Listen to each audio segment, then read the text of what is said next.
हंदकी live December थागी card reading हाइफेक्टंग येंगमिनसेको नुमिटकी मतुंगिना येंगसे नुमाइजिंग पोपा निंगथौकापा पोपा अदुमाइना ओइना तौरगा राशि खाइदोक्तबिदा संडे मंडे ट्यूसडे अदुमाइना तौरा येंगसेको अहांबगी लौथोइसे एना नुमाइजिंग पोपा मिंगेगीको संडे पोपा मिंगेगी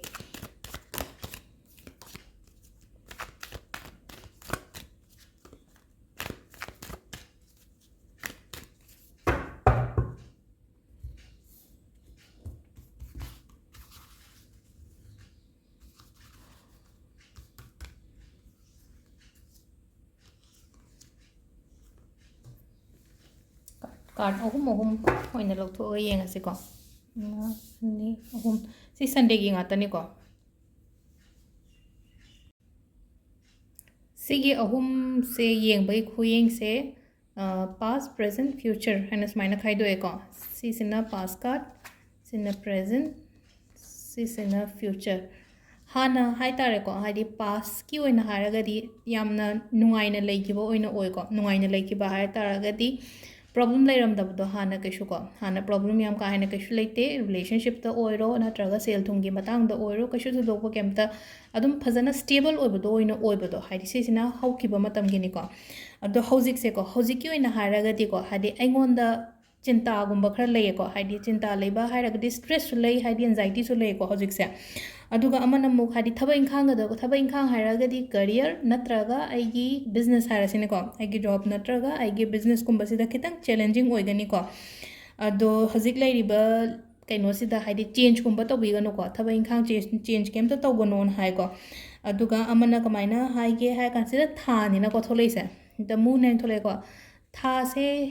खितंग इमोशनल सु ओइको हौजिकान से यामना इमोशनल ओइबा सेंसिटिव ओइबा हाइदि मीना खितंग हें खाइरकपदा याम का हेना खंजनबगुंबा थवाइ नुंगाइतबगी चांग से यामना लैबा हाइतारेको अदुगा अइगी नुंगाइत्रिबा मयाम से मिंगोंदसु हाइदोकपसे हाइदि हाइनिंगदबदो मका इसा इथंदो लोइना फुंजल्ला थमगा हाइदि सिसे गाइडेंस हाइरगदी हाइदोपियो खतंग को हाइदि शेयर तौनबा मी अमा थमो अइगी ओइना हाइरगदी को हाइदि अइ थंदा लोसलगा फुंजल्लगा थमगनो को नुंगाइतबा मयामदो अइगी मी अमा थमो को इमानबी नत्रगा हाइदि इचेनाउदगसु लेनो खर क्लोज ओइबा लोइनमक अदुम शेयर तौथोबा हाइदि इसा इथंदा सि मयाम से नंगी नुंगाइतबा मयामदो लोइना फुंजल्लगा थमगनो हाइबनिदा अदुगा कईगुंबा नंगी पार्टनर नत्रगा हाइदि नंगा लोइनरिबा मीदुना हाइदि नंगोंदा कैनोमा लोटपा खोटपा लेरमगसुको मसा मथंदा काय मतम लियौरकांदा हाइदिको नंगना थीरुद्रगसु नंगी ममांगदो दुम थोलकनिको सिगी पोचिमा अदुगा हौजि हौजि की ओइना पैसा नुंसागी मतंगदसु को हाइदि मी सिंगसिना हाइदि नंगोंदगी लौथोकदबैदा तौबदो मखक हाइदि मंगोंदगी पैसा से कमाइना लौथोकदगे कमाइना केनो तौगे अदुदुना हाइदि नंगना वाना तानबा पैसादो हाइदि मिंगोंदा पिथोकपिगनुको यारिङै हाइतारे पिथोकपिगनु अइगी तोंगानबा अइगी थबा इंखांगदा सिनबने अदुगा मिंगोंदा पीबो खोटपदि केमता तौबिगनु रिलेशनशिप की मतंग दा हायरा से को रिलेशनशिप की मतंग दा हायरा गसु रिलेशनशिप सु हजिक से केतंग चैलेंजिंग ओइ को हानदी यामना शांति ओइना ले को हजिक ओइना हायरा गदि चैलेंजिंग ओइ बा हाय तारे को चैलेंजिंग ओइ को कैनोगी मतंग दा हायरा गना Haidi married couple ngai gi हायरा गना चैलेंजिंग ओइ गनी अदुगा अनमैरिड हाय तारे बैचलर ngai gi ओइना हायरा गदि को फ्यूचर से केतंग को हायदि इसेंग सेंगदबगी टाइप तो को हजिक से मतम खतंग पियो दुदुना अदो सिदा गाइडेंस से हजि हजि की ओइना प्रेजेंट गाइडेंस से कमाइना हाय के हाय कांसे को अइगोंदा थोखिबा हाय तारे को मिस्टेक नत्रगा हाइदि अइना सिसे तौरुदना ए हजिक से हाइदि स्ट्रेस लेरिने नत्रगा एंजाइटी लेरिने हाइबदो को अइना सि तौरमद्रगदि हाइदि अइगोंदा परा मतमगिबदो अदुदो निंजंगो हायको हाइदि अदुदुना हाइदि को हाइदि अखोइना लेसन अमा हाइदि लाइफ ता थेंगनद्रगदि हाइदि मखा ताब अदुम तौवेदना हाइदि खुथीद्रगदि हाय तारे को समना हारबदा खुथीद्रगदि अखोइना अमुतंग खुथीरगदि हेंगै तौरमदाइदा हाइदि अनिरक खंदरकपदो अदुदुना सिदा हायको हाइदि हाना हौकिबा थोकिबा नुंगाइतबा थोकिबदो अदुदगी तम्मो हाइबनेबा अदुगा लास्ट की लाकदोरिबा मतम को अदुगा अरोइबगी सिगी लाइबा कार्ड से को हाइदि सिसिना फ्यूचर कार्ड ओइदने को फ्यूचर कार्ड से को नंग साइ खल्लिबा को नंगी ड्रीम नंगी गोल करी क्रा मयामदो लोइनमक थुंगबा ओइबदो अइना पामिबा पोतो मैनिफेस्ट तौबियो हायको सिदा हाइदि अइना पामिबा पोतो मैनिफेस्टेशन तौरगदि फंगनी अदुगा हाइदि ग्रेटिट्यूड हाय तारे को ग्रेटिट्यूड हायरगदि ईश्वरदा अइगोंदा लैरिबा खरा सिगिदमक्ता को हाइदि मंगोंदा थागत पियोबा ग्रेटिट्यूड हाइना हायरगदि अखोइना ꯏꯁꯣꯔꯁꯤꯗ ꯉꯁꯥꯏꯒꯤ ꯍꯥꯏꯗꯤ ꯑꯩꯈꯣꯏꯅ ꯅꯨꯡꯉꯥꯏꯇꯕ ꯃꯇꯝꯗꯗꯪ ꯀꯝꯄ꯭ꯂꯦꯟ ꯇꯧꯗ꯭ꯔꯥ ꯑꯗꯨꯒ ꯑꯩꯒꯤ ꯅꯨꯡꯉꯥꯏꯕ ꯃꯇꯝ ꯑꯩꯒꯤ ꯑꯦꯆꯤꯞꯃꯦꯟ ꯂꯩꯕ ꯃꯇꯝ ꯑꯩꯉꯣꯟꯗ ꯍꯧꯖꯤꯛ ꯍꯧꯖꯤꯛ ꯂꯩꯔꯤꯕ ꯈꯔꯁꯤꯒꯤꯗꯃꯛꯇꯁꯨ ꯃꯉꯣꯟꯗ ꯒ꯭ꯔꯦꯇꯤꯇ꯭ꯌꯨꯠ ꯄꯤꯕꯤꯕ ꯍꯥꯏꯇꯥꯔꯦꯀꯣ ꯏꯁꯣꯔꯁꯤꯗ ꯑꯩꯅ ꯊꯥꯒꯠꯄꯤꯕ ꯏꯁꯣꯔ ꯁꯤ ꯑꯩꯒꯤ ꯂꯥꯏꯐꯇ ꯁꯤ ꯄꯤꯕꯤꯕꯒꯤꯗꯃꯛꯇ ꯑꯩꯅ ꯍꯥꯏꯗꯤ ꯊꯦꯡꯛ ꯌꯨ ꯅꯠꯇ꯭ꯔꯒ ꯑꯩꯅ ꯈꯨꯔꯨꯝꯖꯔꯤ ꯁꯤꯒꯤꯗꯃꯛꯇ ꯑꯩꯉꯣꯟꯗ ꯍꯧꯖꯤꯛ ꯍꯧꯖꯤक ꯂꯩꯔꯤꯕ ꯑꯩꯒꯤ ꯐꯦꯃꯤꯂꯤ ꯑꯩꯒꯤ ꯑꯉꯥꯡ ꯑꯗꯒꯤ ꯑꯩꯒꯤ ꯌꯨꯝ ꯀꯔꯤ ꯀꯔꯥ ꯑꯩꯒꯤ ꯖꯣꯕ ꯃꯆꯥ ꯑꯃ ꯆꯥꯎꯒꯦꯔꯥ ꯄꯤꯛꯀꯦꯔꯥ ꯁꯤꯒꯤꯗꯃꯛꯇ ꯍꯥꯏꯗꯤ ꯒ꯭ꯔꯦꯇꯤꯇ꯭ꯌꯨꯠ ꯄꯦ ꯇꯧꯕꯤꯌꯣ ꯍꯥꯏꯀꯣ ꯑꯗꯣ ꯐ꯭ꯌꯨꯆꯔꯁꯦ ꯌꯥꯝꯅ ꯐꯨꯜꯐꯤꯜ ꯑꯣꯏꯅꯤꯅ ꯍꯥꯏꯔꯤꯀꯣ ꯁꯤꯗꯀꯣ ꯑꯗꯣ ꯁꯤꯗ ꯂꯩꯔꯦ ꯑꯍꯥꯟꯕꯒꯤ ꯁꯟꯗꯦ ꯄꯣꯛꯄꯒꯤꯁꯦꯀꯣ ꯍꯥꯏꯗꯤ ꯁꯟꯗꯦꯁꯦ ꯍꯥꯏꯗꯤ ꯀꯩꯁꯨ ꯊꯣꯏꯗꯣꯛꯅ ꯍꯥꯏꯗꯤ ꯐꯠꯇꯕ ꯈꯣꯠꯇꯕ ꯀꯩꯁꯨ ꯂꯩꯇꯦꯀꯣ ꯉꯁꯥꯏ ꯅꯨꯡꯉꯥꯏꯇ꯭ꯔꯤꯕ ꯈꯣꯠꯇ꯭ꯔꯤꯕ ꯅꯪꯒꯤ ꯏꯃꯣꯁꯅꯦꯜ ꯍꯥꯏꯗꯤ ꯑꯗꯨ ꯁꯤ ꯈꯤꯇꯪ ꯗꯥꯎꯟ ꯑꯣꯏꯕ ꯈꯣꯠꯄ ꯃꯌꯥꯝꯁꯦꯀꯣ ꯏꯁꯥ ꯏꯊꯟꯗꯀꯣ ꯅꯪꯒꯤ ꯁꯣꯜꯁꯦ ꯍꯥꯟꯅ ꯍꯤꯜ ꯇꯧꯕ ꯁꯣꯜ ꯍꯤꯜ ꯇꯧꯕ ꯍꯥꯏꯔꯒꯗꯤꯀோ ꯏꯁꯥ ꯍꯤꯜ ꯇꯧꯒꯦ ꯍꯥꯏꯔꯒꯗꯤ ꯀꯃꯥꯏꯅ ꯇꯧꯒꯗꯒꯤ ꯈ꯭ꯋꯥꯏ ꯐꯥꯔꯁꯇ ꯋꯥꯈꯜ ꯆꯦꯟꯖ ꯇꯧꯕ ꯑꯃ ꯗꯔꯀꯥꯔ ꯑꯣꯏꯀꯣ ꯍꯥꯏꯗꯤ ꯐꯠꯇꯕ ꯈꯟꯕ ꯂꯩꯔꯒꯗꯤ ꯑꯐꯕꯗ ꯈꯟꯕꯤꯌꯨꯀꯣ ꯍꯥꯏꯗꯤ ꯑꯐꯕ ꯉꯝꯗꯦꯅ ꯍꯥꯏꯔꯁꯦꯕ ꯉꯝꯗ꯭ꯔꯒꯗꯤ ꯀꯃꯥꯏꯅ ꯇꯧꯕ ꯌꯥꯏ ꯁ꯭ꯇꯥꯔꯠ ꯃꯦꯗꯤꯇꯦꯁꯟ ꯀꯣ ꯃꯦꯗꯤꯇꯦꯁꯟꯒꯨꯝꯕ ꯇꯧꯕ ꯈꯣꯠꯄ ꯍꯧꯕꯤꯌꯣ ꯃꯦꯗꯤꯇꯦꯠ ꯇꯧꯕ ꯍꯧꯔꯀꯥꯟꯗꯗꯤ ꯃꯁꯥ ꯃꯊꯟꯇ ꯍꯥꯏꯇꯥꯔꯦꯀꯣ ꯉꯁꯥꯏꯒꯤ ꯐꯠꯇꯕ ꯋꯥꯈꯜ ꯈꯟꯕ ꯃꯌꯥꯝꯗꯣ ꯑꯗꯨꯝ ꯀꯩꯅꯣ ꯇꯧꯒꯅꯤꯕ ꯔꯤꯂꯤꯁ ꯇꯧꯒꯅꯤꯕ ꯅꯨꯡꯇꯤꯒꯤ ꯑꯩꯈꯣꯏꯅ ꯃꯦꯗꯤꯇꯦꯁꯟꯒꯤ ꯍꯥꯏꯗꯤ ꯔꯨꯇꯤꯟ ꯑꯃ ꯁꯦꯝꯕꯤꯔꯒꯗꯤꯀꯣ ꯁꯤꯗ ꯂꯩꯔꯦ ꯑꯍꯥꯟꯕ ꯁꯟꯗꯦꯒꯤꯀꯣ ꯃꯊꯪꯒꯤ ꯃꯟꯗꯦꯒꯤ ꯑꯃꯨꯛ ꯌꯦꯡꯃꯤꯟꯅꯔꯁꯤꯀꯣ ꯅꯤꯡꯊꯧꯀꯥꯕ ꯅꯨꯃꯤꯠꯀꯤ ꯑꯃꯨꯛ ꯌꯦꯡꯃꯤꯟꯅꯔꯁꯤ ꯑꯅꯤꯁꯨꯕ ꯃꯟꯗꯦꯒꯤꯀꯣ ꯅꯤꯡꯊꯧꯀꯥꯕ ꯅꯨꯃꯤꯠꯀꯤ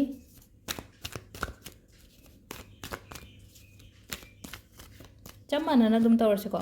ꯚꯤꯗꯤꯑꯣꯁꯦ ꯈꯇꯪ ꯑꯩ ꯃꯔꯛꯇ ꯈꯤꯇꯪ ꯀꯛꯑꯁꯨ ꯀꯛꯊꯠꯂꯛꯀꯦ ꯁꯥꯡꯗꯅꯕ ꯁꯤꯒꯤ ꯁ꯭ꯄ꯭ꯔꯦꯗ ꯇꯧꯕ ꯈꯣꯠꯄꯁꯦ ꯅꯍꯥꯟꯈꯩꯗꯤ ꯑꯩꯅ ꯍꯥꯞꯇꯕꯅꯦ ꯁꯤꯁꯦ ꯍꯥꯞꯄꯤꯔꯛꯑꯣꯅ ꯍꯥꯏ ꯁꯨꯃꯥꯏꯅ ꯃꯔꯛꯇꯒꯤ ꯑꯣꯏꯅ ꯁꯠꯇꯣꯔꯛꯄꯁꯦꯀꯣ ꯑꯗꯨꯒꯤ ꯑꯩꯅ ꯁꯨꯃꯥꯏꯅ ꯁꯟꯗꯣꯛꯄꯅꯦꯀꯣ ꯃꯔꯛꯇꯒꯤ ꯑꯣꯏꯅ ꯁꯨꯃꯥꯏꯅ ꯁꯠꯇꯣꯛꯀꯦꯅ ꯑꯗꯣ ꯁꯤꯉꯩꯁꯦ ꯂꯧꯁꯟꯈ꯭ꯔꯁꯦ ꯑꯍꯨꯝꯀꯣ ꯍꯧꯖꯤꯛ ꯃꯃꯥꯡꯗ ꯌꯦꯡꯈꯤꯕ ꯑꯗꯨꯃꯥꯏꯅ ꯆꯞ ꯃꯥꯟꯅꯅ ꯑꯍꯨꯝ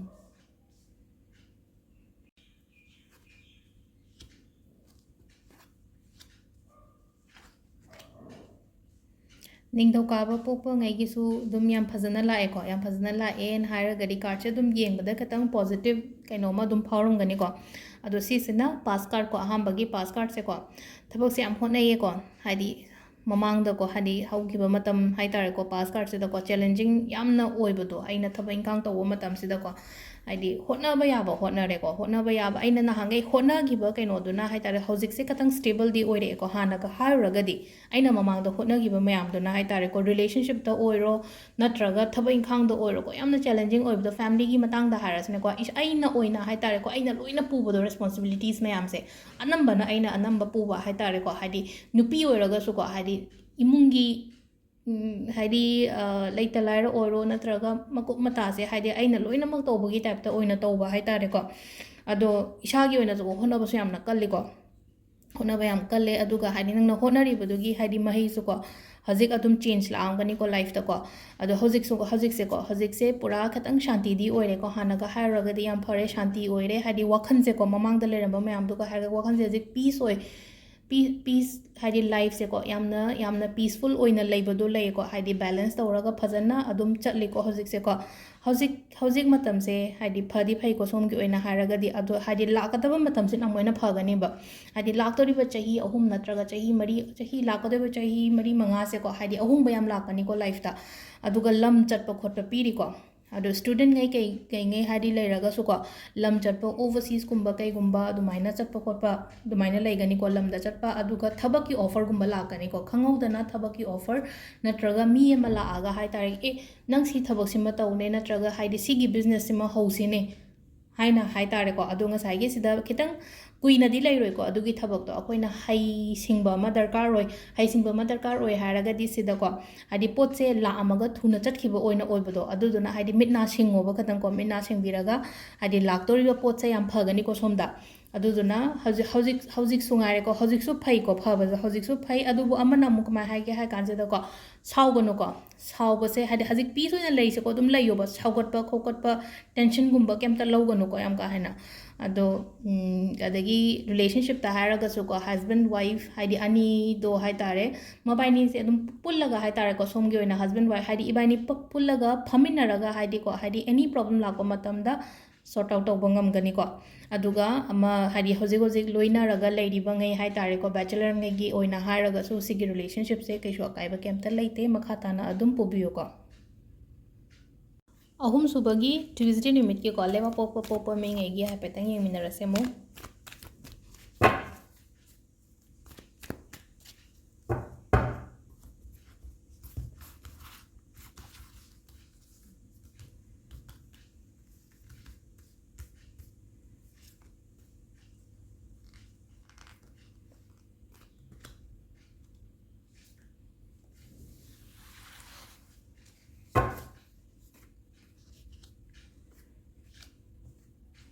Lyrical card home say past, present, and future.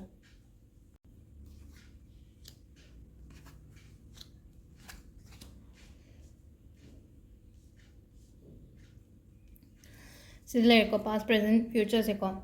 Haukiba hai tare ko past ta khudong thi ba yam thokre ko khudong thi ba yam thokre adagi relationship gi matang da su ko nungai ta ba ko ta ba yam na lei gre ko adagi hadi khudong thi ba se ngasai gi hadi keno khatang nat ta bi da ko hadi even accident phau ba thom gani ko hadi si se hadi accident gum ba thokki ba khot ki ba su mai lei natraga hadi indicate to ba se khoi card se na hai ba se ko hadi accident natraga ama tai life ta lei na ko thoning taba thodokkum yam thokibado oireba ado si hokre loireko ado hozik harase ko hozik phare haragadi hozik se phasu phare aduga hozik se ko thabak inkhang da oiraga so ko ani gumba yamna chamam naraga leiko ai se si tawshira natraga si tawshira kain khanbado thidokpiyo phajana ko thidokpiyo sigi pot se ko ani leiba matam se da A sene na phabra natraga B sene na phabra haibado ko aina tawdoriba thabak to aina hena khangbam thoe ko aina hena khangbam thoe na haragadi pot to fazana research to biba hai tare ko adugi matang duda aduga aina phare haina khanbado mi ga sudum tana biba ke shukai de ko mi ga so hai petang tana raga ai si sina phare si oina tawrase kaina khallaga du maino oina to biba hai tare ko yam ka haina chamum na da basigi pot sida fazana nena tana wakhan khanbi raga to biba hai tare ko relationship ta harasine ko relationship ta su amaka sumaina hai ko ani gi marakta gumba daina haidi chamam na ragumba leibodo haidi bachelor ngai oina haraga su ko ani gi marakta adumaina chamam naraga leiba kotpa adumaina oi ko katang hajikse aduga amana married couple ngai gi harasine ko married couple gi oina haraga di hojise katang haidi kitang nungai na tabo kotaba marakta dum leibodo haidi samna habada macha sum haidi isau langna ba khona ba hai tare ko silly agreement harasine ko haidi ado sida ko fazana wari shadok piyo aduga amana kai haige ha kan sida matam piyo amana amada matam piyo ko haidi quality time hairaga ngasai gi akoina ka amta da leimina baduna haidi time spend to bona te ba quality time hairaga di e husband natraga wife ai nungan badagi nungda waram phawba nungdang phawba da ngasi kai tawroke khot ke haiba mayam do discuss to biyo ba haidi ai na si tawre ai na si tawre haiba do ko wari sabi ba se phammaga wari saba se haidi yamna maru oi bane ko aduzuna haidi phammaga watana biyo haidi adu natraga di ko adu natraga di relationship se ketang ko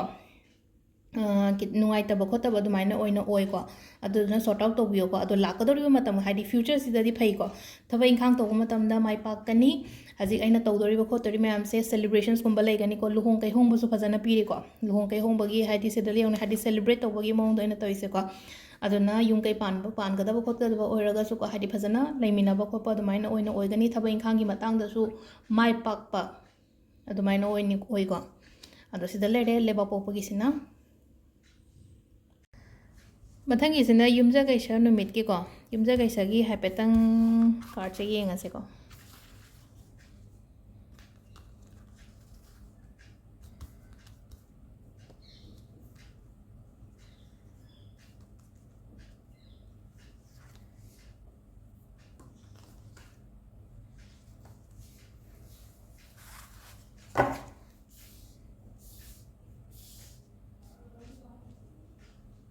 ado sida lere ko past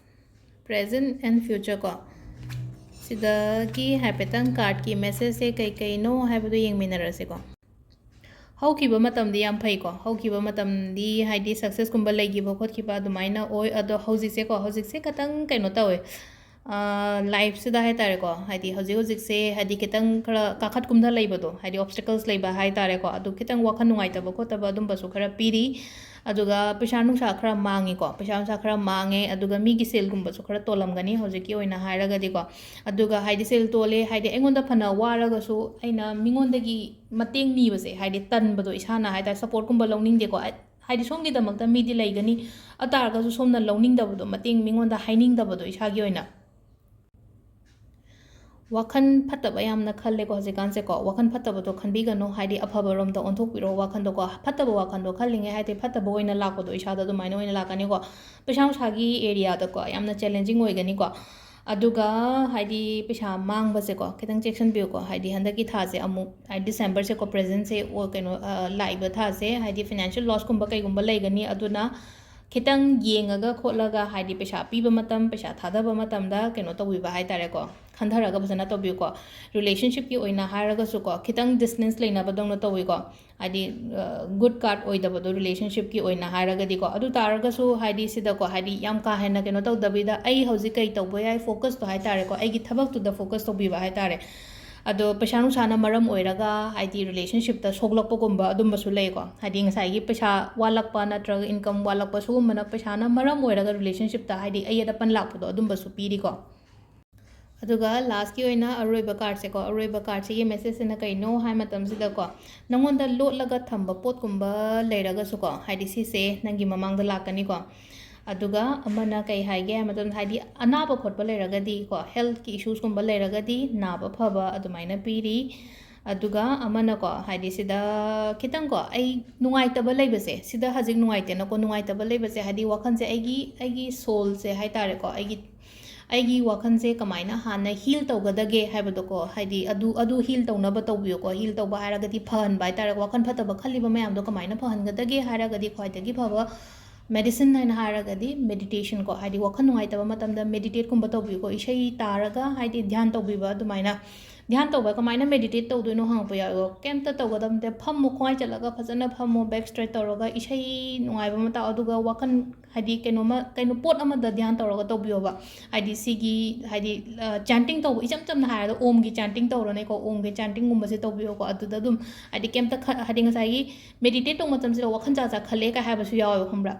kemta khallano only ko focus to om chanting gumba dumaina tawraga tawbiyo ko sagon se numitki amu yengminarase ko mathangi sa chamana na ngasai mamang ki tawgiba dumaina ahum lokthokpirase card se sidagi card ahum se akhoi gi past present and future ko mai tawraga dum ani ahum ko sida leire card ahum se sagon sen popa mingai gi sida leire card ahum se nungaitaba incident mayam ama thokre ko life sida nungaitaba incident mayam ama thokre thoaningdaba thodok mayam ama thokre mangba taba khotpa mayam ama leikre ko aduduna maram moiraga haidi kemta tawba ngamgidabado hana sungaire aduga hojik su katang adum nungaitri ko hojik se pura phaba su oidri oibase ado sida ko ngasai gi haidi aingonda mina nungaitanaba tawrokpa khotkiba lei ko yamna adagi haidi mangba khotpa adumba mayam do aduduna maram moiraga haidi wakhanse pura haidi stress leiba adagi anxiety leiba khotpa adumaina oina oikibado haitare ko khara mamangda ado hojiki oina haraga su ko hojiki haidi hojik present da su sumaina hai ko kitang haidi mina yengsanba yame ko somda mina yengsanba yame aduduna ko haidi mina yengsanbado ngak thoknabagi damakta aina remedy macha macha mamangda ga pigibado haidi negativity remove toknaba ko naba adumba mayam do khatang yengbiyo ko aduma su leire ko aduga mi loinaba matamda ko haidi haina singna loinabiyo ko especially nupi macha ngai hairaga su ko haidi nangna loinariba mi do haidi nongonda pamba oina oibado haidi ngasai love ka adagi attraction hairasine ko adumai taraga haidi yamna attracted oina oiba haitare ko ngasai nungsiba nataba haidi nangonda pamba adumai oina oibado adudana haidi mi anoba gumba lakpa oi taraga di ko hojiki oina di matam pi ko haidi kemta nangi side tagi committed gumba kemta oirugino aduga couple ngegi oina haraga su relationship se khatang nuaite ko handaki thase ko handaki thase relationship se khatang nuaite chaba thakpada khatang khara amu hena care lobiyo ko chaba thakpa da harga nupa ngegi oiraga na thursday je hidak nungdak thakpa khopa adumba oiraga di ko avoid tawbiyo khara phajana haidi keno tohongano addict chuhongano haitare ko keno khatangi hidak khatangi wasu natabida atopa nisha gumba chaba leiraga su ko ꯑꯗꯨꯝ directly ꯑꯗꯨꯝ ꯍꯥꯏꯔꯦ ꯋꯥꯔꯧꯕꯤꯒꯅꯨꯀꯣ ꯃꯌꯥꯝ ꯑꯗꯨꯗꯨꯅ ꯈꯤꯇꯪ ꯍꯥꯏꯗꯤ ꯑꯦꯗꯤꯛꯇꯦꯠ ꯑꯣꯏꯕꯒꯤ part ꯑꯃ ꯂꯥꯛꯄ ꯍꯥꯏꯇꯥꯔꯦꯀꯣ ꯑꯗꯨꯗꯨꯅ ꯍꯥꯏꯗꯤ ꯌꯥꯔꯤꯉꯩ ꯍꯥꯏꯇꯥꯔꯦ ꯑꯩꯒ ꯅꯛꯅꯔꯤꯕ ꯃꯤ ꯅꯠꯇ꯭ꯔꯒ ꯑꯩ ꯏꯁꯥꯃꯛ ꯑꯣꯏꯔꯒꯁꯨꯀꯣ ꯇꯧꯔꯣꯏꯒꯦ ꯁꯤꯃꯗꯤꯅ ꯑꯗ ꯈꯤꯇꯪ ꯈꯔ ꯀꯩꯅꯣ ꯇꯧꯕꯤꯌꯨꯀꯣ ꯑꯗꯨꯕꯨ ꯇꯨꯡꯗ ꯂꯥꯛꯀꯗꯣꯔꯤꯕ ꯃꯇꯝ ꯍꯥꯏꯇꯥꯔꯦꯀꯣ ꯐ꯭ꯌꯨꯆꯔꯁꯦ ꯌꯥꯝ ꯐꯩꯀꯣ ꯐ꯭ꯌꯨꯆꯔꯁꯦ ꯌꯥꯝ ꯐꯩ ꯍꯥꯏꯔꯒꯗꯤ ꯑꯐꯕ ꯂꯥꯛꯄ ꯑꯣꯏꯕꯁꯦꯀꯣ ꯍꯥꯏꯗꯤ ꯂꯥꯛꯇꯣꯔꯤꯕ ꯃꯇꯝ ꯍꯥꯏꯇꯥꯔꯦ ꯐ꯭ꯌꯨꯆꯔ ꯍꯥꯏꯔꯒꯗꯤ ꯃꯊꯪ ꯆꯍꯤꯁꯦ ꯐ꯭ꯌꯨꯆꯔ ꯆꯤꯡꯉꯛꯑꯗꯣꯏꯅꯦꯀꯣ ꯍꯥꯏꯗꯤ ꯅꯦꯛꯁ ꯌꯔꯒꯨꯝꯕꯁꯦꯀꯣ ꯑꯐꯕ ꯅꯨꯡꯉꯥꯏꯕ ꯂꯥꯛꯄ ꯁꯛꯁꯦꯁ ꯂꯩꯕ ꯉꯁꯥꯏꯒꯤ ꯊꯕꯛꯇ ꯁꯛꯁꯦꯁ ꯂꯩꯕ ꯑꯗꯒꯤ ꯍꯥꯏꯗꯤ ꯏꯟꯀꯝꯗ ꯏꯟꯀ꯭ꯔꯤꯁ ꯂꯩꯕ ꯈꯣꯠꯄ ꯐꯖꯅ ꯄꯤꯔꯤꯀꯣ ꯂꯥꯏꯐꯀꯤ ꯐꯦꯁ ꯑꯃꯗ ꯆꯪꯉꯛꯄꯗꯣ ꯂꯥꯏꯐꯀꯤ ꯐꯦꯁ ꯑꯃꯗ ꯆꯪꯉꯛꯄꯅ ꯍꯥꯏꯔꯒꯗꯤ ꯀꯃꯥꯏꯅꯅꯣ ꯍꯥꯏ ꯀꯥꯟꯁꯤꯗ ꯉꯁꯥꯏꯒꯤ ꯁꯨꯝ ꯍꯥꯏꯗꯤ ꯂꯥꯏꯐꯁꯦ ꯁꯥꯏꯀꯜꯒꯨꯝꯕꯅꯤꯅꯀꯣ ꯁꯥꯏꯀꯜꯒꯨꯝꯕꯁꯤꯗ ꯑꯃꯨꯛ ꯋꯥꯅꯤ ꯑꯃꯨꯛ ꯅꯨꯡꯉꯥꯏꯅꯤ ꯁꯨꯃꯥꯏꯅ ꯇꯧꯔ ꯂꯥꯛꯄꯁꯤꯗꯀꯣ ꯍꯥꯏꯗꯤ ꯁꯤꯗ ꯐꯕ ꯑꯣꯏꯕꯗꯣ ꯍꯥꯏꯗꯤ ꯂꯥꯛꯇꯣꯔꯤꯕ ꯃꯇꯝ ꯍꯥꯏꯗꯤ ꯐ꯭ꯌꯨꯆꯔꯁꯤꯗꯗꯤ ꯌꯥꯝ ꯐꯩꯌꯦꯕꯀꯣ ꯑꯗꯨꯗꯨꯅ ꯍꯧꯖꯤꯛ ꯁꯨꯃꯥꯏꯅ ꯇꯧꯈ꯭ꯔꯦ ꯁꯨꯃꯥꯏꯅ ꯊꯣꯛꯈ꯭ꯔꯦꯅ ꯈꯟꯖꯜꯂꯒ ꯂꯩꯒꯅꯨꯀꯣ ꯍꯥꯏꯗꯤ ꯇꯨꯡꯒꯤ ꯈꯟꯕꯤꯌꯨꯀꯣ ꯑꯗꯣ ꯃꯊꯪꯒꯤ ꯏꯔꯥꯏ ꯅꯨꯃꯤꯠꯀꯤ ꯑꯃꯨꯛ ꯌꯦꯡꯃꯤꯟꯅꯔꯁꯤ ꯏꯔꯥꯏꯒꯤ ꯍꯥꯏꯐꯦꯠꯇꯪ ꯌꯦꯡꯉꯁꯤꯀꯣ ꯁꯤꯗ ꯀꯥꯔꯠꯁꯦ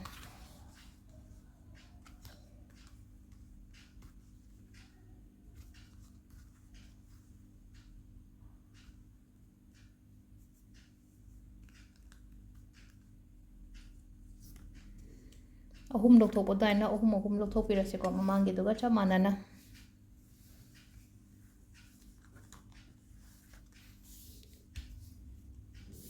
ꯋꯥꯟ ꯇꯨ ꯊ꯭ꯔꯤ ꯀꯣ ꯁꯤꯗ ꯂꯩꯔꯦ ꯏꯔꯥꯏ ꯅꯨꯃꯤꯠꯀꯤ ꯀꯥꯔꯠ ꯑꯍꯨꯝꯁꯦꯀꯣ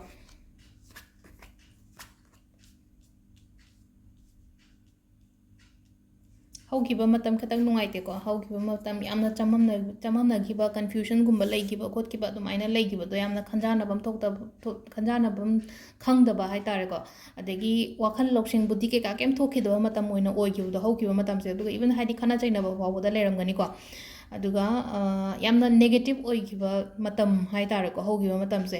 ꯑꯗꯣ ꯍꯧꯖꯤꯛꯇꯤ ꯐꯔꯦ ꯍꯧꯖꯤꯛ ꯐꯔꯦꯀꯣ ꯍꯧꯖꯤꯛ ꯐꯁꯨ ꯐꯔꯦ ꯑꯗꯨꯒ ꯍꯧꯖꯤꯛꯀꯣ ꯍꯥꯏꯗꯤ ꯏꯁꯣꯔ ꯅꯤꯡꯁꯨ ꯅꯤꯡꯉꯦ ꯍꯥꯟꯅꯗꯒꯤ ꯍꯥꯏꯔꯨꯔꯒꯗꯤ ꯌꯥꯝꯅ ꯍꯥꯏꯇꯥꯔꯦꯀꯣ ꯁꯤꯗ ꯏꯁꯣꯔꯒꯨꯝꯕ ꯅꯤꯡꯕ ꯈꯣꯠꯄꯀꯣ ꯋꯥꯈꯜꯁꯦ ꯍꯧꯖꯤꯛ ꯍꯥꯏꯗꯤ ꯁꯥꯟꯇꯤ ꯂꯩꯔꯛꯄꯗꯣ ꯄꯤꯁꯐꯨꯜ ꯑꯣꯏꯕ ꯃꯇꯝ ꯍꯥꯏꯇꯥꯔꯦꯀꯣ ꯍꯧꯖꯤꯛꯁꯦꯀꯣ ꯍꯥꯏꯗꯤ ꯍꯥꯟꯅꯒ ꯍꯥꯏꯔꯨꯔꯒꯗꯤ ꯌꯥꯝ ꯐꯔꯦ ꯍꯧꯖꯤꯛꯁꯦꯀꯣ ꯑꯗꯣ ꯍꯥꯏꯗꯤ ꯏꯁꯥꯒꯤ ꯑꯣꯏꯅ ꯍꯥꯏꯔꯒꯁꯨ ꯊꯃꯣꯏ ꯁꯦꯡꯉꯦꯀꯣ ꯌꯥꯝꯅ ꯊꯃꯣꯏ ꯁꯦꯡꯉꯦ ꯑꯗꯨꯒ ꯑꯃꯅ ꯑꯃꯨꯛ ꯀꯩ ꯍꯥꯏꯒꯦ ꯍꯥꯏ ꯀꯥꯟꯁꯤꯗꯀꯣ ꯑꯩꯉꯣꯟꯗ ꯑꯩꯒꯤ ꯑꯣꯏꯕ ꯄꯣꯠꯇꯣ ꯃꯤꯉꯣꯟꯗ ꯌꯥꯝ ꯀꯥ ꯍꯦꯟꯅ ꯁꯦꯌꯔ ꯇꯧꯊꯣꯛꯀꯅꯨꯀꯣ ꯋꯥꯔꯤꯃꯛꯇ ꯑꯣꯏꯔꯦꯅ ꯈꯜꯂꯁꯤꯀꯣ ꯑꯩꯅ ꯇꯧꯒꯗꯣꯔꯤꯕ ꯊꯕꯛ ꯅꯠꯇ꯭ꯔꯒ ꯑꯩꯒꯤ ꯑꯣꯏꯅ ꯑꯩꯒꯤ ꯐꯦꯃꯤꯂꯤ ꯃꯦꯇꯔꯁ ꯑꯣꯏꯔꯒꯁꯨ ꯃꯤꯉꯣꯟꯗ ꯋꯥꯔꯤ ꯀꯥ ꯍꯦꯟꯅ ꯁꯦꯌꯔ ꯇꯧꯊꯣꯛꯄꯤꯒꯅꯣ ꯑꯗꯨꯒ ꯑꯩꯅ ꯈꯜꯂꯤꯁꯦ ꯆꯨꯝꯃꯦ ꯍꯥꯏꯅ ꯈꯟꯕꯤꯌꯨꯀꯣ ꯍꯥꯏꯗꯤ ꯑꯣꯜꯋꯦꯁ ꯅꯪꯅ ꯈꯟꯕ ꯄꯣꯠꯇꯣ ꯍꯥꯏꯗꯤꯀꯣ ꯑꯗꯨꯗꯣ ꯑꯆꯨꯝꯕ ꯑꯣꯏꯒꯅꯤ ꯑꯗꯨꯗꯨꯅ ꯍꯥꯏꯗꯤ ꯅꯪꯅ ꯈꯜꯂꯤꯗꯣ ꯊꯥꯖꯕꯤꯌꯣ ꯑꯗꯨꯃꯥꯏꯅ ꯍꯥꯏꯇꯥꯔꯦꯀꯣ ꯌꯦꯡꯁꯤꯟꯕ ꯃꯤ ꯑꯗꯨꯝ ꯈꯔ ꯂꯩꯒꯅꯤꯀꯣ ꯍꯥꯏꯗꯤ ꯑꯐ ꯐꯠꯇ ꯑꯗꯨꯝ ꯑꯅꯤꯃꯛ ꯃꯤꯛꯁ ꯇꯧꯔꯒ ꯌꯦꯡꯁꯤꯟꯒꯅꯤꯀꯣ ꯍꯥꯏꯗꯤ ꯏꯚꯤꯜ ꯑꯥꯏ ꯍꯥꯏꯇꯥꯔꯦꯀꯣ ꯑꯗꯨꯝ ꯅꯉꯣꯟꯗ ꯌꯦꯡꯁꯤꯟꯕ ꯈꯣꯠꯆꯟꯕ ꯃꯤ ꯑꯗꯨꯝ ꯂꯩ ꯐꯅ ꯌꯦꯡꯁꯤꯟꯕꯁꯨ ꯌꯥꯎꯏ ꯐꯠꯇꯅ ꯌꯦꯡꯁꯤꯟꯕꯁꯨ ꯌꯥꯎꯏ ꯀꯩꯝꯇ ꯈꯟꯕꯤꯒꯅꯣ ꯍꯥꯏꯗꯤ ꯈꯤꯇꯪꯀꯣ ꯍꯥꯏꯗꯤ ꯍꯧꯖꯤꯛ ꯏꯁꯣꯔꯁꯨ ꯅꯤꯡꯖꯕꯕꯨꯗꯤ ꯑꯗꯣ ꯑꯃꯨꯛ ꯍꯦꯟꯅꯀꯣ ꯁ꯭ꯄꯤꯔꯤꯆꯨꯋꯦꯂꯤꯇꯤ ꯔꯣꯝꯗ ꯑꯃꯨꯛ ꯍꯦꯟꯅ ꯆꯪꯁꯤꯟꯕꯤꯌꯨꯀꯣ ꯍꯥꯏꯗꯤ ꯁꯤꯁꯤꯅ ꯍꯥꯏꯗꯤ ꯃꯦꯟꯇꯦꯜ ꯄꯤꯁ ꯐꯖꯅ ꯐꯪꯒꯅꯤꯀꯣ ꯑꯗꯣ ꯉꯁꯥꯏꯒꯤ ꯁꯤꯗ ꯂꯥꯏ ꯇꯤꯟ ꯈꯣꯏꯔꯝꯕ ꯈꯣꯠꯄ ꯍꯥꯏꯅꯀꯣ ꯍꯥꯏꯗꯤ ꯁꯤꯗꯁꯨ ꯑꯃꯨꯛ ꯍꯥꯏꯀꯣ ꯁꯤꯗꯁꯨ ꯑꯃꯨꯛ ꯍꯥꯏꯗꯤ ꯀꯩꯅꯣ ꯇꯧꯕꯗꯣ ꯑꯃꯨꯛꯃꯨꯛꯁꯨ ꯈꯜꯂꯛꯑꯝꯒꯅꯤ ꯏꯁꯥꯁꯦ ꯍꯥꯏꯇꯥꯔꯦꯀꯣ ꯍꯥꯏꯗꯤ ꯑꯩ ꯂꯣꯏ ꯊꯥꯗꯣꯛꯑꯒ ꯆꯠꯂꯁꯤꯔꯅꯦ ꯀꯥꯏꯅꯒ ꯍꯥꯏꯗꯤ ꯂꯥꯏ ꯅꯤꯡꯉꯨꯔꯁꯤꯔꯥ ꯀꯥꯏꯅ ꯋꯥꯈꯜꯒ ꯈꯜꯂꯛꯄ ꯈꯣꯠꯄ ꯑꯗꯨꯃꯥꯏꯅ ꯂꯩꯕꯗꯣ ꯑꯗꯣ ꯍꯥꯏꯗꯤ ꯑꯉꯥꯡ ꯑꯣꯏꯔꯒꯗꯤ ꯍꯥꯏꯗꯤ ꯂꯥꯏ ꯅꯤꯡꯕꯩ ꯃꯇꯝꯕꯨꯗꯤ ꯅꯠꯇꯦꯅꯀꯣ ꯑꯗꯣ ꯁꯨꯝ ꯑꯍꯟꯒꯨꯝꯕ ꯌꯦꯡꯕꯤꯕ ꯌꯥꯎꯔꯒꯗꯤꯀꯣ ꯂꯥꯛꯀꯗꯧꯔꯤꯕ ꯃꯇꯝꯁꯤꯗꯀꯣ ꯑꯩꯈꯣꯏꯒꯤ ꯂꯥꯏꯐꯝꯒꯨꯝꯕ ꯆꯠꯄꯤꯌꯣ ꯂꯥꯏ ꯈꯣꯏꯔꯝꯕꯒꯨꯝꯕ ꯆꯠꯄꯤꯌꯣꯀꯣ ꯑꯇꯣꯞꯄ ꯂꯝꯒꯨꯝꯕꯗ ꯍꯥꯏꯇꯥꯔꯦ ꯑꯇꯣꯞꯄ ꯂꯝꯒꯨꯝꯕꯗ ꯍꯥꯏꯗꯤ ꯕ꯭ꯔꯤꯟꯗꯥꯕꯟ ꯀꯔꯤ ꯀꯔꯥ ꯑꯗꯒꯤ ꯍꯔꯤꯗ꯭ꯋꯥꯔ ꯆꯠꯄ ꯅꯠꯇ꯭ꯔꯒ ꯑꯇꯣꯞꯄ ꯂꯝ ꯃꯌꯥꯝ ꯂꯩꯅꯀꯣ ꯍꯥꯏꯗꯤ ꯑꯇꯣꯞꯄ ꯂꯝ ꯍꯥꯏꯔꯒꯗꯤ ꯂꯥꯏꯐꯝ ꯆꯠꯐꯝ ꯃꯌꯥꯝ ꯑꯃ ꯂꯩꯅꯀꯣ ꯑꯗꯨꯗ ꯆꯠꯄꯤꯌꯨꯀꯣ ꯍꯥꯏꯗꯤ ꯄ꯭ꯂꯥꯟ ꯇꯧꯕꯤꯌꯣ ꯑꯗꯨꯒ ꯀꯣꯏꯕ ꯆꯠꯄꯤꯌꯣ ꯁꯥꯟꯇꯤ ꯌꯥꯝꯅ ꯐꯪꯒꯅꯤꯀꯣ ꯂꯥꯁꯀꯤ ꯊꯥꯡꯖ ꯅꯨꯃꯤꯠꯀꯤꯀꯣ ꯑꯃꯈꯛꯇꯪ ꯉꯥꯏꯁꯜꯂꯛꯑꯦ ꯌꯥꯝ ꯀꯥ ꯍꯦꯟꯅ ꯁꯥꯡꯕꯁꯨ ꯑꯣꯏꯍꯟꯗ꯭ꯔꯦ ꯚꯤꯗꯤꯑꯣꯁꯦꯀꯣ ꯅꯨꯡꯇꯤꯒꯤ ꯍꯞꯇꯥꯒꯤ ꯀꯩꯒꯤꯁꯨ ꯑꯗꯨꯝ ꯍꯥꯞꯄꯅꯤꯅꯀꯣ ꯍꯥꯏꯐꯦꯠꯇꯪ ꯆꯥꯎꯔꯥꯛꯄ ꯑꯃꯀꯣ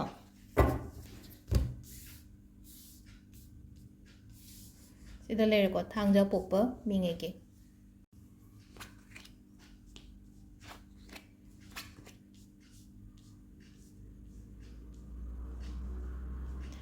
ꯄꯥꯁ ꯀꯥꯔꯠꯁꯦ ꯈꯤꯇꯪ ꯅꯨꯡꯉꯥꯏꯇꯦꯀꯣ ꯄꯥꯁ ꯀꯥꯔꯠꯁꯦ khitang ꯅꯨꯡꯉꯥꯏꯇꯦ ꯍꯥꯏꯔꯒꯗꯤ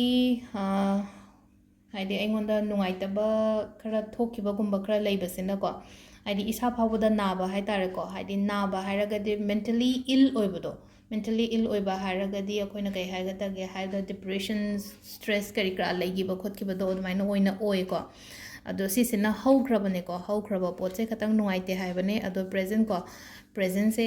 ꯍꯧꯖꯤꯛꯀꯣ ꯑꯐꯕ ꯂꯥꯛꯀꯅꯤ ꯑꯗꯨꯒ ꯍꯥꯏꯗꯤ ꯑꯩꯅ ꯈꯜꯂꯤꯕ ꯃꯌꯥꯝꯗꯣ ꯍꯥꯏꯇꯥꯔꯦꯀꯣ ꯑꯩꯅ ꯈꯜꯂꯤꯕ ꯃꯌꯥꯝꯁꯦ ꯊꯕꯛ ꯑꯣꯏꯅ ꯄꯥꯡꯊꯣꯛꯄꯤꯌꯣ ꯈꯜꯂꯒ ꯂꯩꯒꯅꯨꯀꯣ ꯍꯥꯏꯗꯤ ꯑꯩꯉꯣꯟꯗ ꯍꯥꯏꯇꯥꯔꯦꯀꯣ ꯑꯩꯒꯤ ꯑꯣꯏꯅ ꯑꯩ ꯀꯌꯥꯝ ꯀꯦꯄꯦꯕꯜ ꯑꯣꯏꯒꯦ ꯍꯥꯏꯕꯗꯣ ꯈꯟꯕꯤꯌꯣꯕ ꯑꯩꯉꯣꯟꯗ ꯀꯩ ꯇꯦꯂꯦꯟꯠ ꯌꯥꯎꯒꯦ ꯍꯥꯏꯗꯣ ꯏꯁꯥꯅ ꯈꯪꯐꯝ ꯊꯣꯛꯏꯗꯅꯀꯣ ꯑꯩ ꯁꯤꯃꯁꯨ ꯍꯩ ꯁꯤꯁꯨ ꯍꯩ ꯅꯠꯇ꯭ꯔꯒ ꯍꯥꯏꯗꯤ ꯑꯩꯅ ꯑꯍꯩꯕ ꯄꯣꯠꯇꯣ ꯍꯥꯏꯗꯤ ꯐꯖꯅ ꯍꯥꯏꯗꯤ ꯇꯧꯕꯤꯕ ꯑꯃ ꯗꯔꯀꯥꯔ ꯑꯣꯏꯀꯣ ꯊꯕꯛ ꯑꯣꯏꯅ ꯄꯥꯡꯊꯣꯛꯄꯤꯌꯣ ꯈꯜꯂꯒ ꯂꯩꯒꯅꯣ ꯑꯦꯛꯁꯟ ꯂꯧꯕꯤꯌꯣꯅ ꯍꯥꯏꯇꯥꯔꯦꯀꯣ ꯔꯤꯂꯦꯁꯟshipꯀꯤ ꯀꯩꯒꯤ ꯃꯇꯥꯡꯗꯒ ꯍꯥꯏꯔꯛꯑꯒꯁꯨꯀꯣ ꯔꯤꯂꯦꯁꯟshipꯇ ꯍꯥꯏꯗꯤꯀꯣ ꯋꯥꯔꯤ ꯍꯥꯏꯗꯤ ꯐꯨꯝꯖꯜꯂꯒ ꯊꯝꯒꯅꯣꯀꯣ ꯁꯥꯅꯤꯡꯉꯦ ꯁꯥꯗꯣꯛꯑꯣ ꯋꯥꯔꯤꯗꯣ ꯑꯩꯅ ꯄꯥꯝꯃꯤꯁꯤꯅ ꯁꯤꯅꯤ ꯑꯩꯅ ꯄꯥꯝꯗ꯭ꯔꯤꯁꯤꯅ ꯁꯤꯅꯤ ꯍꯥꯏꯗꯣꯛꯄ ꯑꯃ ꯗꯔꯀꯥꯔ ꯑꯣꯏꯀꯣ ꯐ꯭ꯌꯨꯆꯔ ꯀꯥꯔꯗ ꯐ꯭ꯌꯨꯆꯔ ꯀꯥꯔꯗ ꯐꯤꯅꯥꯟꯁꯤꯌꯦꯜ ꯁ꯭ꯇ꯭ꯔꯣꯡ ꯑꯣꯏꯒꯅꯤꯀꯣ ꯐꯤꯅꯥꯟꯁꯤꯌꯦꯜ ꯁ꯭ꯇ꯭ꯔꯣꯡ ꯑꯣꯏꯒꯅꯤ ꯑꯗꯨꯕꯨ ꯍꯥꯏꯗꯤꯀꯣ ꯄꯩꯁꯥ ꯇꯥꯜꯂꯤꯉꯩꯁꯤꯗ ꯍꯥꯏꯗꯤꯀꯣ ꯐꯦꯃꯤꯂꯤꯗ ꯀꯩꯗ ꯃꯇꯝ ꯄꯤꯕ ꯈꯣꯠꯄ ꯑꯗꯨꯃꯥꯏꯅ ꯌꯥꯝ ꯀꯥ ꯍꯦꯟꯅ ꯉꯝꯃꯣꯏꯀꯣ ꯑꯗꯨꯗꯨꯅ ꯌꯥꯔꯤꯉꯩ ꯍꯥꯏꯗꯤ ꯐꯦꯃꯤꯂꯤꯗꯁꯨ ꯃꯇꯝ ꯄꯤꯕꯤꯌꯣ ꯁꯣꯝꯅ ꯇꯥꯜꯂꯤꯕ ꯄꯩꯁꯥꯗꯨꯁꯨ ꯑꯗꯨꯝ ꯇꯥꯟꯕꯤꯌꯣꯀꯣ ꯍꯥꯏꯗꯤ ꯏꯃꯨꯡꯗ ꯑꯩꯒ ꯅꯛꯅꯕ ꯃꯤꯗ ꯃꯇꯝ ꯄꯤꯕꯁꯦ ꯌꯥꯝ ꯗꯔꯀꯥꯔ ꯑꯣꯏꯕꯅꯤꯀꯣ ꯍꯥꯏꯗꯤ ꯐꯦꯃꯤꯂꯤ ꯈꯛꯇꯪꯒꯤ ꯋꯥꯁꯨ ꯅꯠꯇꯕ ꯑꯩꯈꯣꯏꯒꯤ ꯕꯦꯆꯂꯔꯉꯩꯒꯤꯅ ꯍꯥꯏꯔꯁꯦꯀꯣ ꯍꯥꯏꯗꯤ ꯔꯤꯂꯦꯁꯟshipꯇ ꯂꯩꯕ ꯈꯣꯠꯄ ꯑꯗꯨꯝꯕ ꯑꯣꯏꯔꯒꯁꯨ ꯍꯥꯏꯗꯤ ꯀꯩꯅꯣꯗꯅ ꯍꯦꯟꯅ ꯐꯣꯀꯁ ꯇꯧꯕꯗꯣ ꯃꯣꯏꯁꯦ ꯍꯥꯏꯗꯤ ꯔꯤꯂꯦꯁꯟshipꯇ ꯅꯠꯇꯕꯤꯗꯀꯣ ꯍꯥꯏꯗꯤ ꯄꯩꯁꯥ ꯇꯥꯟꯕ ꯅꯠꯇ꯭ꯔꯒ ꯍꯥꯏꯗꯤ ꯀꯔꯤꯌꯔ ꯔꯣꯝꯗꯅ ꯍꯦꯟꯅꯀꯣ ꯀꯔꯤꯌꯔ ꯑꯣꯔꯤꯌꯦꯟꯇꯦꯠ ꯌꯥꯝ ꯑꯣꯏꯔꯒ ꯍꯥꯏꯗꯤ ꯔꯤꯂꯦꯁꯟshipꯀꯁꯦ ꯊꯣꯏꯅ ꯈꯟꯗꯕꯗꯣ ꯌꯨꯝ ꯄꯥꯜꯂꯁꯨ ꯌꯥꯏ ꯄꯥꯟꯗ꯭ꯔꯁꯨ ꯌꯥꯏ ꯀꯥꯏꯅ ꯈꯟꯗꯣꯔꯛꯄ ꯀꯥꯡꯕꯨꯒꯨꯝꯕ ꯑꯣꯏꯕ ꯍꯥꯏꯇꯥꯔꯦꯀꯣ ꯑꯗꯨꯃꯥꯏꯅ ꯑꯣꯏꯅ ꯑꯣꯏꯀꯣ ꯑꯗꯨꯗꯨꯅ ꯈꯤꯇꯪ ꯍꯥꯏꯗꯤ ꯄꯩꯁꯥ ꯍꯥꯏꯗꯤ ꯄꯥꯏꯌꯣ ꯍꯥꯏꯕꯗꯤ ꯑꯗꯨꯝ ꯍꯥꯏꯔꯤꯀꯣ ꯁꯤꯗꯀꯣ ꯊꯥꯡꯖꯒꯤ ꯑꯣꯏꯅ ꯍꯥꯏꯔꯤꯁꯦꯀꯣ ꯁꯤꯗ ꯍꯟꯗꯛꯀꯤ ꯊꯥꯒꯤꯁꯦ ꯂꯥꯛꯀꯗꯧꯔꯤꯕ ꯃꯇꯝ ꯐ꯭ꯌꯨꯆꯔꯀꯣ ꯃꯊꯪ ꯆꯍꯤꯁꯦ ꯑꯗꯣ ꯁꯤꯗ ꯂꯩꯔꯦ ꯍꯞꯇꯥꯒꯤ ꯍꯟꯗꯛꯀꯤ ꯊꯥꯒꯤ ꯔꯤꯗꯤꯡꯁꯦ ꯍꯟꯗꯛꯀꯤ ꯗꯤꯁꯦꯝꯕꯔ ꯊꯥꯒꯤ ꯔꯤꯗꯤꯡꯁꯦ ꯁꯤꯗ ꯂꯩꯔꯦꯀꯣ ꯃꯌꯥꯝ ꯊꯦꯡꯛ ꯌꯨ